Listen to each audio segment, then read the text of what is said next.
వాళ్ళు కోరుకుంటున్నారు. రైట్, కృష్ణ గారు మళ్ళీ వస్తాను. మనతోటి పంచకర్ల సందీప్ గారు ఉన్నారు, జనసేన పార్టీ రాష్ట్ర అధికార ప్రతినిధి, భీమిలి నియోజకవర్గం ఇన్ఛార్జ్. సందీప్ గారు, గుడ్ మార్నింగ్ అండి. నమస్కారం బ్రహ్మనాయుడు గారు, మీకు అదేవిధంగా పెద్దలు ప్రసాద్ గారికి, మిత్రులు శేఖర్ రెడ్డి గారికి, అదేవిధంగా పెద్దలు కృష్ణాన్యాయ్ గారికి, మన ప్రైమ్ నైమ్ టీవీ ప్రేక్షకులందరికీ కూడా జనసేన పార్టీ తరఫున నేను నమస్కారం సో తెలియజేస్తున్నాను. పిఠాపురం జగన్మోహన్ రెడ్డి గారు వెళ్తారు అని అనుకున్నప్పుడు జనసేన సంబంధించినటువంటి కార్యకర్తలు కానీ లేకపోతే ఇలాంటి నాయకులు కానీ ఏమనుకున్నారు? జగన్మోహన్ రెడ్డి గారు అక్కడికి వెళ్ళారంటే పవన్ కళ్యాణ్ గారిని టార్గెట్ చేస్తారు అని ఊహించారా సందీప్ గారు? సరే సార్, బ్రహ్మనాయుడు గారు, మనకి అంటే పెద్దలు ఎప్పుడూ కూడా ఒక మాట చెప్తా ఉంటారండి.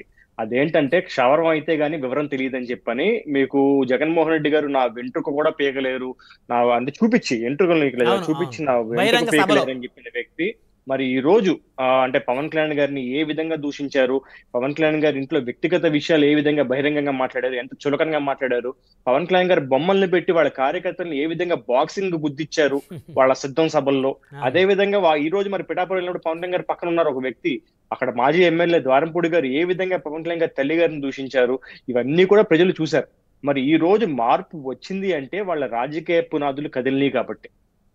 మళ్ళీ పవన్ కళ్యాణ్ గారిని కనుక తీసుకొచ్చి తిరిగి ఒక మాట అన్నాము అంటే అది తిరిగి మన మీదే పడుతుంది. ఎందుకంటే పవన్ కళ్యాణ్ గారు ఆకాశం లాంటి వాళ్ళు, ఆయన పైన గనక మనం ఏదైనా ఒక విమర్శ చేస్తే అది తిరిగి మనకే తగులుతుంది అని చెప్పి ఒక భయం ఉంది కాబట్టి వాళ్ళు ఆ మాటలు వెనక్కి అంటే వాళ్ళు తగ్గి మాట్లాడుతున్నారని నేను అనుకున్నాను. అయినప్పటికీ కూడా జగన్మోహన్ రెడ్డి గారు అన్నది ఏంటంటే పవన్ కళ్యాణ్ గారు సినిమా ఆర్టిస్ట్ అంట. అవును, సినిమా ఆర్టిస్టే, కానీ సినిమా ఆర్టిస్ట్ అనేది ఆయన ఒక ప్రొఫెషన్. కానీ ఆయన నిజాయితీగా నిబద్ధతగా ప్రజల కోసం పనిచేస్తున్న వ్యక్తి. ఈ రోజు జగన్మోహన్ రెడ్డి గారు ఎవరండి? ఆయన ఒక ఎమ్మెల్యే, అది కాకుండా ఇంకా గట్టిగా మాట్లాడితే కనుక కేసుల్లో ఒక ముద్దాయి. అలాంటి వ్యక్తి మాజీ ముఖ్యమంత్రి కూడా, మర్చిపోకూడదు. మాజీ ఉప ముఖ్యమంత్రి, మనకి ముఖ్యమంత్రి. అదే విధంగా ఆయన సినిమా ఆర్టిస్ట్ అంటున్నారు, కానీ ప్రపంచ నాయకుడు. అదే విధంగా భారత మనకి దేశ ప్రధాని నరేంద్ర మోడీ గారు తుఫాన్ అని చెప్పి అన్నారు. మేము అది వింటాం, ప్రజలు అది వింటున్నారు. అంతే తప్ప ఈయన మాట్లాడిన కూడా ప్రజలు పట్టించుకున్నారు మేమైతే అనుకోవట్లేదు. అది కూడా కాకుండా పవన్ కళ్యాణ్ గారిని అంటానికి ఏముందండి?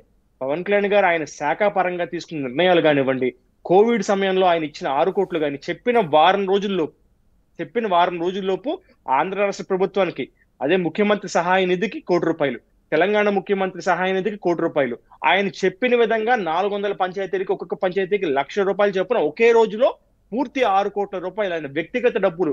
ఆయన మీరు ఏదైతే సినిమా ఆర్టిస్ట్ అంటున్నారో దాని ద్వారా ఆయన కష్టపడి సంపాదించిన డబ్బుని తీసుకొచ్చి ప్రజలకు ఈ రోజు మనకి ఉప ముఖ్యమంత్రిగా ఉన్నప్పటికీ కూడా ప్రభుత్వ ధనాన్ని కాకుండా ఆయన వ్యక్తిగతంగా వచ్చే డబ్బుల్ని ఆనాడు అధికారులు లేనప్పుడు కూడా ఏ విధంగా అయితే కౌలు రైతులకు ఇచ్చారో, ఆత్మహత్య చేసిన కౌలు రైతులకు ఇచ్చారో, ఈ రోజు అధికారం ఉన్నప్పటికీ కూడా అదే విధంగా మనిషిలో మార్పు లేకుండా ప్రజల కోసం ఆయన సాయశక్తిలో ప్రయత్నిస్తున్నారు.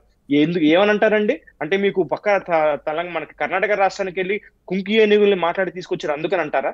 మరి పంచాయతీలో మీకు నిధుల్ని కేటాయించి ప్రతి పంచాయతీకి కూడా 10,000 రూపాయలు 25,000 రూపాయలు ఇచ్చి మన ఇండిపెండెన్స్ డే సెలబ్రేట్ చేసుకోమని చెప్పన్నారు అందుకని అంటారా? మరి అదే విధంగా పంచాయతీల్లో మీకు ఒకేసారి మీకు గ్రామ సభలు జరగాలని చెప్పని దేశంలో ఎక్కడ లేని విధంగా 13,000 పైచిలకు పంచాయతీలకు ఒకేసారి గ్రామ సభ నిర్వహించారు అందుకని అంటారా? మరి ఏమని అంటానికి ఉందండి? ముఖ్యంగా పిఠాపురంగా తీసుకుంటే కనుక జగన్మోహన్ రెడ్డి గారి కంటే ముందే వెళ్ళారు కదా పవన్ కళ్యాణ్ గారు. అది కాకుండా జగన్మోహన్ రెడ్డి గారు ఎక్కడ పర్యటించారండి? ఆయన పర్యటించిన ప్రాంతంలో వరద ఉంది వాస్తవమే, కానీ శుద్ధగడ్డ ప్రాంతంలో అంతకు మించిన వరద ఉంది కదా, గొల్లప్రోలు ప్రాంతంలో అంతకు మించిన వరద ఉంది కదా. అదే అక్కడ ఎక్కడైతే జగనన్న కాలనీలు ఇచ్చారో అక్కడ ఇంకా మునిగిపోయింది, అక్కడికి ఎందుకు నువ్వు రాలేదంటూ వర్మ గారు, మాజీ ఎమ్మెల్యే పిఠాపురం వర్మ గారు కూడా జగన్మోహన్ రెడ్డి గారిని విమర్శించారు నిన్న. మనకి జగన్మోహన్ రెడ్డి గారు పేదల కోసం కట్టించారని చెప్పని ఆయన పేరు పెట్టుకుని జగనన్న కాలనీలో ఉంటేనే పేదలే కదా. మరి ఒకసారి మీ దగ్గర వెళ్ళినప్పుడు ఎవరి దగ్గరికి వెళ్ళాలండి? పెత్తందారులు పేదలని చెప్పి మీరేగా ప్రజలు పేదల దగ్గరికే వెళ్ళాలి. మరి పేదల దగ్గరికి వెళ్ళాలి కదా. పేదలు ఎక్కడ ఉంటారు? జగనన్న కాలనీలో ఉంటారని మీరేగా చెప్పింది. మరి జగనన్న కాలనీకి ఎందుకు వెళ్ళలేదు? ఒకసారి జగనన్న కాలనీకి వెళ్తే తెలిసేది మీరు ఎలాంటి ప్రాంతంలో మీరు ప్రజలకు ఇల్లు కేటాయించారు, ఎంత ఎకరం ఉన్నదని ఎంతకి తీసుకున్నారు, ఎంత దాంట్లో డబ్బులు మిగుల్చుకున్నారు, ప్రజల్ని ఎంత ఇబ్బంది పెట్టారు. అంటే మీకు పేదవాళ్ళని తీసుకెళ్లి లోకట్టు ప్రాంతంలో ఇచ్చేస్తారా? మీకు అక్కడ కదా ఇల్లు ఉంటే కానీ మీకు చిత్తశుద్ధి తెలిసేది. మీ పేరుతో ఒక కాలనీ ఉన్నప్పుడు అక్కడికి వెళ్ళి కనుక మాట్లాడుంటే ఆయన చిత్తశుద్ధి తెలిసేది. మరి అక్కడికి వెళ్లకుండా మీకు ఏదైతే కొంచెం అడుగు ప్రాంతాలు ఉన్నాయో, వాళ్ళకి కొద్దిగా ఓట్లు పడిన ప్రాంతాలు ఉన్నాయో అలాంటి ప్రాంతాలకు వెళ్ళి అక్కడి నుంచి మరి మాట్లాడేసి ప్రభుత్వాన్ని విమర్శ చేసి వెళ్ళిపోతే దాన్ని నిజంగా చిత్తశుద్ధి అంటారా? అది కూడా కాకుండా పవన్ కళ్యాణ్ గారిని విమర్శించడానికి వీళ్ళ దగ్గర ఏముందని మేము ప్రశ్నిస్తున్నాం ఈ రోజు. ఇంకోటండి పవన్ సందీప్ కళ్యాణ్ గారు, గారిని ఇప్పుడు ప్రశ్నించిన ప్రతి శేఖర్ ఒక్కరికి రెడ్డి గారు కూడా మాట్లాడతా రాజకీయ సమాధి జరిగింది. సందీప్ గారు 300 కోట్ల రూపాయల వరకు సీఎం రిలీఫ్ ఫండ్ కి డబ్బులు వచ్చాయి, కేవలం 70 కోట్ల రూపాయలు ఖర్చు అయింది, మిగతా డబ్బులు ఏమవుతున్నాయి, ఏం చేస్తున్నారని అడుగుతా ఉన్నారు. సరే, ఈ లెక్కలు మాట్లాడే ముందు జగన్మోహన్ రెడ్డి గారు ₹1 కోటి ఇస్తానని చెప్పి అన్నారు. ₹1 కోటి నేను కేటాయిస్తానని చెప్పి అనేసారు. తర్వాత బొత్స గారు వచ్చి ఆ ₹1 మేము ప్రభుత్వం ఎవరన్నా ₹1 ఇస్తారంటే ఎవరికి ఇస్తారు సార్? ప్రభుత్వం ఎందుకు ఇస్తారు? సీఎం రిలీఫ్ ఫండ్ కి ఇస్తారు. చంద్రబాబు నాయుడు గారికి పార్టీకి ఇవ్వరు కదా. అంటే నమ్మకం లేదు, ముఖ్యమంత్రి గారి సహాయ నిధికి ఇస్తే ఆ డబ్బులు ఎట్టిపోతాయి, నమ్మకం లేదనేది వారి అభిప్రాయం. అంటే ఏం నమ్మకం లేదండి? ఆ డబ్బులు ఎట్టిపోతే నిజంగా పేదవాడికి చేర్తే లేదనేది వారి అనుమానం. వ్యవస్థ మీద నమ్మకం లేని వాళ్ళు మీకు ఈరోజు ఇక్కడ డబ్బులు తీసి అక్కడ పెట్టి, అక్కడ డబ్బులు తీసి ఇక్కడ పెట్టి, వాళ్ళకి బాగా తెలిసిన విషయమే కదా ఇది. ప్రభుత్వానికి ఇచ్చుంటే కానీ చిత్తశుద్ధి తెలిసేది. ఈ రోజు ఆఖరికి హీరోలు కూడా, అంటే మీకు ఎవరైతే ఇప్పుడే అప్కమింగ్ హీరోస్ ఉన్నారో వాళ్ళందరూ, సాయిధర్మ తేజ్ గారు లాంటి వ్యక్తులు కూడా మనకి మెగా ఫ్యామిలీ నుంచి ప్రతి ఒక్కళ్ళు వచ్చారు. అదే విధంగా హీరోయిన్లు వచ్చారు. వాళ్ళందరూ కూడా ప్రభుత్వ సహాయ నిధికి, మీకు తెలంగాణలో అయితే కనుక ముఖ్యమంత్రి సహాయ నిధికి ఇచ్చారు. పవన్ కళ్యాణ్ గారు స్వయంగా తీసుకెళ్లి రేవంత్ రెడ్డి గారికి ఇచ్చొచ్చారు. మీకు ఆ మాత్రం నమ్మకం లేనప్పుడు, వ్యవస్థల మీద నమ్మకం లేనప్పుడు సీఎం రిలీఫ్ ఫండ్ అనే పదానికి ఇంకొకసారి సీఎం మీరు ఎలా అర్హులవుతారండి? రేపు పొద్దున మీరు సీఎం అవ్వాలని చెప్పి అనుకుంటున్నారు కదా, మీకు తీసుకొచ్చి ఎవరిస్తారు? అంటే వ్యవస్థను నిర్వీర్యం చేసే ప్రయత్నం మీరు చేసేది. గతంలో ఏ విధంగా అయితే సర్పంచ్లు ఉన్నంటే సర్పంచ్ మీద నమ్మకం లేదు, సర్పంచ్ వ్యవస్థ మీద నమ్మకం లేదని చెప్పని ప్యారల్ గా ఒక సచివాలయం వ్యవస్థను తీసుకొచ్చి మనకి సర్పంచ్ వ్యవస్థలు ఎలా నిర్వీర్యం చేశారో, మరి సీఎం రిలీఫ్ ఫండ్ ఎందుకు పెట్టారు? ఏ రాష్ట్రానికి ఆ రాష్ట్రం సీఎం రిలీఫ్ ఫండ్ ఉన్నప్పుడు మీకు వ్యవస్థల మీద నమ్మకం లేని వ్యక్తికి ఇంకా వ్యవస్థలు ఎలా రావాలనుకుంటారు? నాకు అర్థం కాదండి. మీ సొంతగా ఖర్చు పెట్టుకున్నప్పుడు మీ సొంతగా రేపు పొద్దున ఒక రాష్ట్రం పెట్టుకోండి. మీరు ఒక రాష్ట్రం పక్కన భారతదేశం దాటి ఇంకొక రాష్ట్రంకి వెళ్ళిపోయి ఇంకొక సపరేట్ ఐలాండ్ తీసుకుని దానికి పెట్టుకోండి. పోనీ వైసీపీ పార్టీ అని పెట్టుకోండి. ఇదైతే 30 ఏళ్ళు కాదు, 100 ఏళ్ల పాటు మీరే పాలించుకోండి.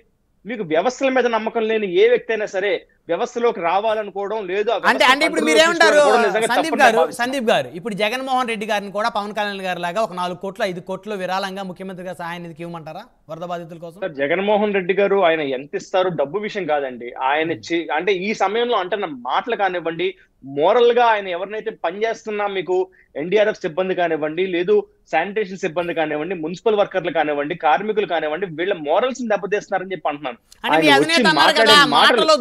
మాటలు విసరటం కాదు, డబ్బులు కూడా విసరండి అదే చేత్తోటని.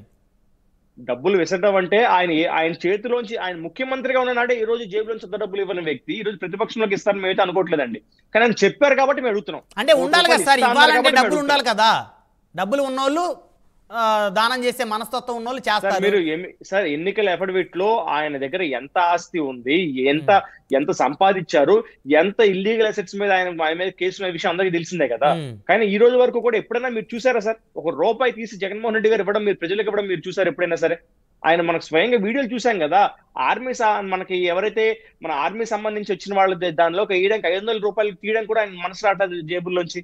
ఇంకా ఆయన ఈరోజు ప్రజలకు ఇస్తారని నమ్మడానికి ఎలా ఉంది సార్? ఆయన డబ్బుల్లోంచి ఆయన పార్టీ కేటాయించుకుని ఆయన ఖర్చు పెడతారని